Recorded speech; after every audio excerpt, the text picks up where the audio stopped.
This clip is brought to you by VegasWinners.com. Get expert sports betting advice from some of the best handicappers in the world. Head on over to VegasWinners.com and win yourself some money. All right. Lindsay is up next, and she says, JR, were commentators always smartened up to table spots? No. People know that the less I know, the better off I feel. I feel like I can do a good job of calling a match if I don't know too much intel. I've worked with announcers that needed to know everything, or at least they thought they did. I just leave the room or I'd walk away. I didn't want to know. I just felt like I'd do a better job for the show and for the fans if I was just as surprised or excited as I hope that they were. So sometimes they tell you, because it depends on how the bump's being taken, you got to be prepared to move or you get caught underneath your table with your legs. Boom, down it goes. So, so you do get word occasionally. And normally the word gets out. The talent just wants you to know what they're going to do. And they know, most of them now know, if there's a big finish I need to be aware of, I'm clued in. But only if it's because they're so nuanced that I might have missed something, or one of the other announcers may have missed something going into that finish, 1, 2, 3. So no, it's better if you don't know. I don't know. I look at how would you think Sunday NFL football would be if everybody knew the finish? Yeah, it would not be as exciting. Nope, would not. Just like our own reaction watching football, if we knew it was going to happen, we wouldn't react like we would to our sports teams when something crazy happens. So it makes total sense. And that's the same way. Is that the same way now? Obviously, in AEW, when you and Tony and Excalibur, that's pretty much, what would you say, 95% reaction, to your point, only if you need to be clued in on something. Excalibur will know more if you said the prioritize who knew the most. Excalibur probably will know the most about the matches. Shivani will know the most about some other matches, and I'll fill in the blanks. Okay. I mean, we're running the same offense.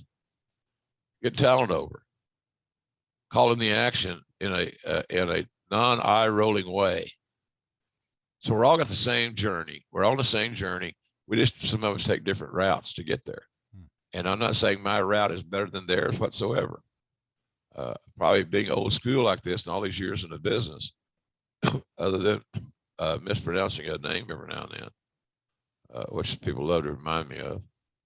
That's so funny how that's become an issue. It's strange to me, and sometimes it's hurtful, because I'm thinking that this person. Now here's what's hurtful, not in my feelings. This person must be so frigging lonely and so disengaged with normalcy that they take the time to say, JR called Brian Daniel Bryan or something like that. Really? We don't rehearse this shit. We don't have cue cards. It's all extemporaneous. You got a crowd in your ear. You got your announcers in your ear. You got your own voice in your headset. There's a lot of noise. And the days where shows are taped, you hear those faux pas because they were edited out. Live is live, baby. I love it. There's nothing more exhilarating than doing live TV, like we've been doing on TNT. It would be funny if just halfway through you were like, you know what? I did call him Daniel Bryan. You know what? Fuck it. Daniel Bryan the rest of the night, just to piss everybody off, JR. Scroll. Yeah. Oh, man. Don't let them get to you, man. No, well, they're not. Yeah. I feel badly for them. It's unbelievable. It's a difference in having that question or having like one of our previous questions that was more thought-provoking. That's right. Andrew Mills is up next. And I got to tell you, this is something that I kind of think about even now where you guys sit. He said, whose idea was it to move the announcer's desk from ringside to the stage area? And this is more back, I guess, in the WWE days. And why was the move implemented were you ever worried about pyro? Sometimes when I see you guys sitting up there now for AEW, and I know that's where you've always sat. Do you ever worry about the pyro or something going wrong up there? No, we do pyro tests every afternoon while we're sitting there. So we've experienced it. and they're careful about it to take care of that, make sure we don't get burned. I think that the main reason the announcers moved away from ringside was because so many of those shows were being sold internationally, and so they were voiced over by different guys. So by JR and the King not sitting at ringside, for example, it didn't confuse the audience because they're hearing two different voices.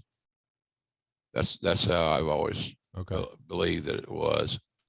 And I know there's exceptions to the rule, but that was kind of why we did it. As way I understand it, the show was being sold everywhere, and sometimes it needed a new VO. Especially, what if you're Spanish? I can't speak Spanish, unfortunately, or Russian, or German, or Japanese. So if you hear one voice and you see two other guys, it's confusing. So that's the reason for that. I know you can't speak Japanese, but man, I'd sure love to hear you try speaking it. That would be entertaining as hell. I probably need a Mike, couple of pops.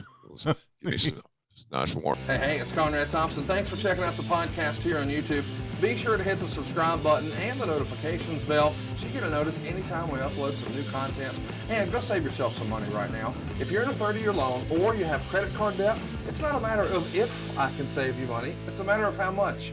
Find out right now for free at SaveWithConrad.com.